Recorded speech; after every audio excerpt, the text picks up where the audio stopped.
Hello, it's John Heaton, and I'm going to continue the series of imaginary post-split Beatles albums. Again, I'm going to start this video with just a reiteration of the fact that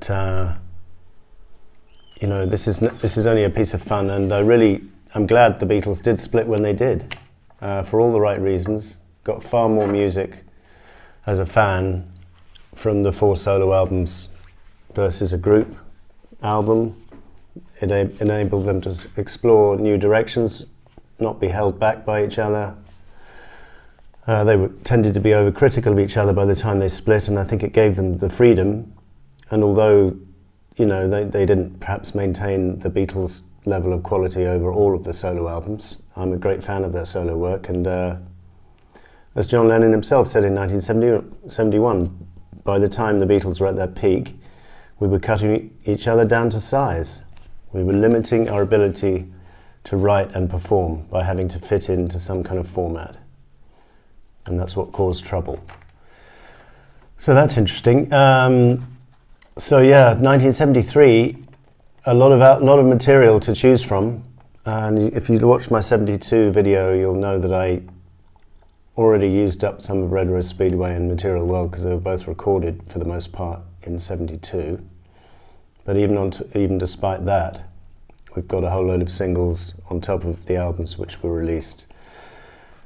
So 2 albums from Paul, 1 album from John, 1 album from George, and 1 superb album from Ringo, plus a few B-sides as well. So a lot to choose from, and obviously 73 was the year when the Red and the Blue compilations came out, so it was kind of not quite Beatlemania over again, but a rediscovered interest in the group, which was all good and positive. Relations were more cordial than they had been since the split, which is also to be welcomed. And just got this quote from Richard Perry was in Los Angeles, and George Harrison was looking at the Blue album, or the Red and the Blue.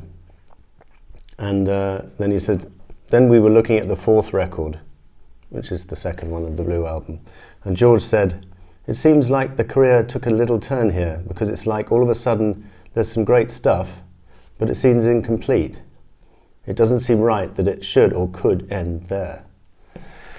So not often you hear George say something positive about the Beatles, so that's nice to hear. So I've opened up the album, the 73 Imaginary Beatles album, with I'm the Greatest. It was in reality the closest the Beatles got to a reunion.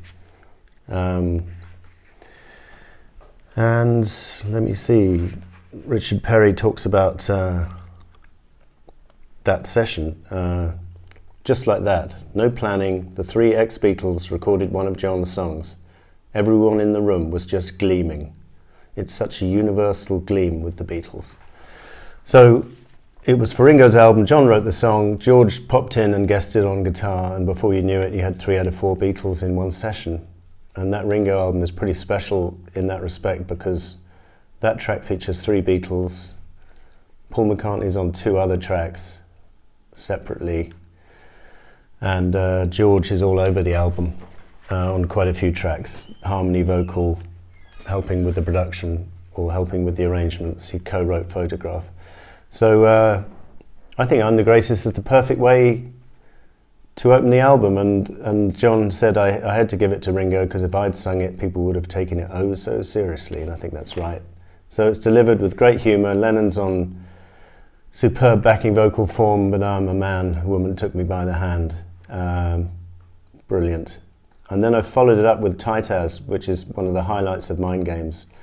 And if you've seen, I don't know if you've seen, but I did post a video recently because I just got hold of the 2002 Mind Games remaster or remix, and it's just stunning. That's the definitive version. It really does bring out the songs like that you've never heard them before almost. It's a revelation.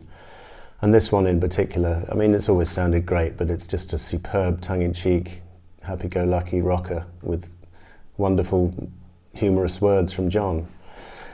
And then, you know, the album continues strongly, this imaginary album with Band on the Run from Paul, which, you know, maybe is a better track to open an album with, but I couldn't open the album with everything. And I think it would fit in nicely here on side one. It's one of Paul's all-time solo masterpieces. Did this with Wings, of course, with Denny and Linda. And then I followed that up with Photograph, which again is a very Beatley track when you listen to it, because it's co-written by George and Ringo, and George is singing the harmony vocal very distinctively, and the tune is kind of Harrison-esque, so I guess George probably wrote quite a bit of the tune, the chord changes. I'm not sure what Ringo contributed exactly, but it's a wonderful song, and it was a deserved #1 hit in the US, so that's great. And then I followed that up with a great up-tempo number from Paul, Mrs. Vanderbilt from Band on the Run, Ho Hey Ho and all that. Underrated track this, he's recently started playing it in concert. As I said earlier, one of the reasons I'm doing this exercise is almost like a tribute to their solo careers, because there's so much wonderful stuff on the albums, and I think putting the best of each together to form an imaginary Beatles album is one way of demonstrating that the quality actually was retained pretty much through the early mid-70s. As I say, maybe not throughout every single solo album, but if you pick the best of each, you've got a pretty fine imaginary Beatles album, in my opinion. So then I followed Mrs. Vanderbilt with Intuition from John. And again, it's not a track that a lot of people talk about. That 2002 remix is just superb. You can hear Ken Ash's keyboards and the organ, just superb, wonderful, amusing lyrics again from John. Didn't include any of John's ballads on this 73, the ones from Mind Games, although I do like them. If I had to choose, I think I'd prefer his upbeat numbers on Mind Games, but it's a close run thing, and I'm pretty sad to lose tracks like You Were Here, but anyway, couldn't include everything. Then we finished side one with Live and Let Die from Paul. I thought about whether to put this on an imaginary Beatles album, and I thought, well, you know, let's do it, because I think it's a fun track. I think the others would have enjoyed recording it, and that's just a strong closer to side one. And then side two, I've opened with Mind Games. I could have opened the whole album with Mind Games, but I was looking at the previous albums I'd done, and two of them had already started with a Lennon track, so I thought I'd vary it up a bit, but it's obviously a good side opener, so it's opening side two here, and it's just a masterpiece. Then I followed up with George's classic single, Give Me Love, the lead-off track from Material World, just showing off his versatility on the guitar, and just a top-notch track, and I would have enjoyed to hear the Beatles version of that, although I think Ringo's already on the Material World album along with Jim Keltner. Followed that up with the whimsical One More Kiss from Red Rose Speedway from Paul. Not everyone's cup of tea, but I love it. In fact, yeah, I adore it. I think it's a brilliant track, and the new archive release remaster is sensational. It was always well produced, this track, and you can hear the instrumentation crystal clear. So great track, sentimental, yes, but none the worse for that. Then I followed it up with one of George's devotional tracks from Material World, The Light That Has Lighted the World, with a superb guitar solo in the middle. And you know, I think we could describe this album as quite a loving album. A lot of the tracks are quite positive, whether they be religious or romantic, or just uplifting like Mind Games, Love Is the Answer. That's one theme I saw coming through this 73 album, unlike the 72 one with all the political stuff. But having said that, I followed Light That Has Lighted the World with Bring On the Lucy, Free the People from Mind Games, and it's a very powerful song, and I think the advantage of having a Beatles version is you would have replaced those slightly annoying female vocalists from the group, something different, and had Paul and George doing the harmonies along with John, perhaps. Do it now. I think it would be more effective, because that female chorus is the one slight negative point for me of the song. But it's a great song, and I had to include it. And again, the 2002 mix is the one to listen to.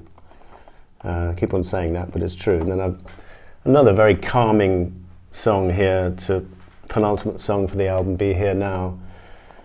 Just glorious meditative words from George. The past was, be here now, because it's not how it was before. Just a wonderful message, and yeah, to all of us really, you know, live for the present. I think he did it again in a song of his called Flying Hour. You know, the past is gone, the future may not be at all.